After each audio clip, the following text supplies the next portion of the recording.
Hello YouTube, this is a tobacco review of McClelland's Best of Show. It says here, a winning flavor, cool and satisfying.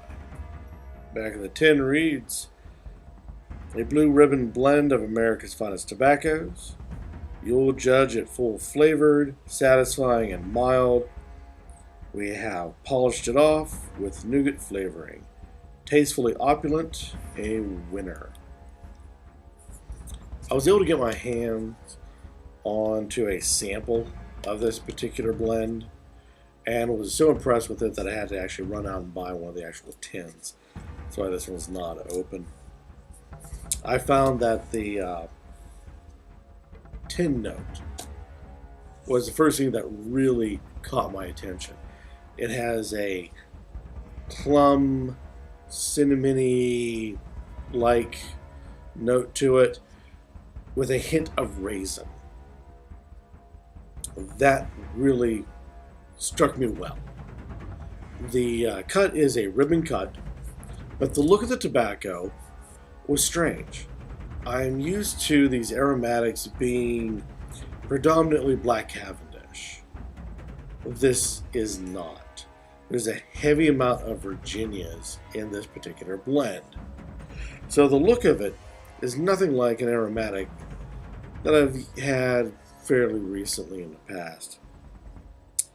It came rather dry, but I'm not sure whether that was the sample or whether that's the way this particular blend is. And because it was dry, and by however that they happened to blend this together, it burned very well.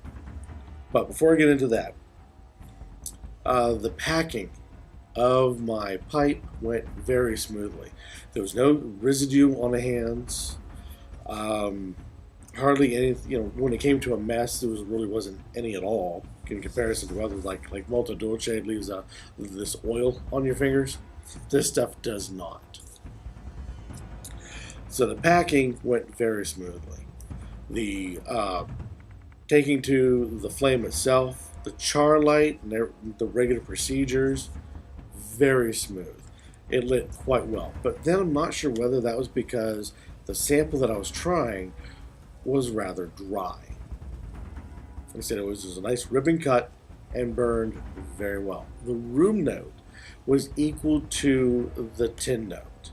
This cinnamony plum, heavy plum with a hint of raisin just filled the room. It was quite nice. But it wasn't a dominating, overwhelming, aromatic-y smell to it. But it wasn't lost and subtle either, like smooth sailing. You just you would almost overlook it if you didn't know someone was smoking it. This hit just right in the middle. Those who were in the room with me had nice things to say about it, so I take that as a major plus. Now, the ash that was coming off of this, I expect either a nice gray or you get that kind of black, charcoaly, chunky. This was a blend of the two. So it did take some tamping from time to time. But the few times that I had to relight this, it retook to that flame quite well. So it wasn't much of a hassle or bother at all with the tamping or the relighting. So the taste that you get, most aromatics I've come across don't have a taste or kind of thing. And it says here, a nougat flavoring. I did not get any nougat flavoring after smoking this at all. None during, none the beaten, nothing at all. I'm not quite sure what they're talking about. But then again, maybe some of you out there have a better tongue than I do towards this. But yeah, this was a very nice experience in smoking it. Like I said, I had to run out and get myself some. Now, what I would pair this up with is kind of tough.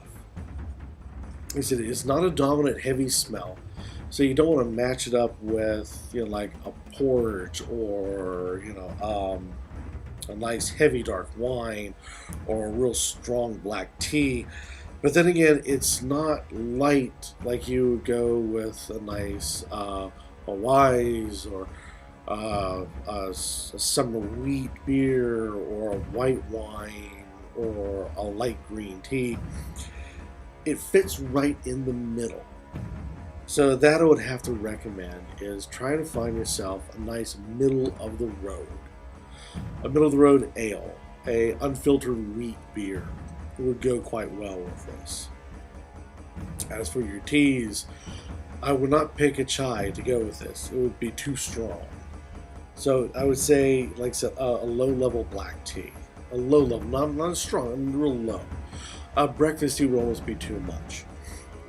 As for, like I said, for your wine, a blush would go well with this. And as for any kind of strong alcohols, your whiskeys or your rums, that would be a tough one. I recently did a video on 2 gingers, Irish whiskey. That would pair very well with this. A nice light spice rum would pair up well with this. But something hardcore, strong, no. Nothing like, Jack Daniels or something. Too much, way too much. Like I said, a light or middle of the road. Prefer middle of the road, blend on anything you want in your glass would go well with this. So give it a try, see what you think. Any comments down below, or make a video of yourself, testing out this this particular blend, and let the rest of us in the pipe community know what you think about this. But give it a try and let us know. Until next time, keep on smoking.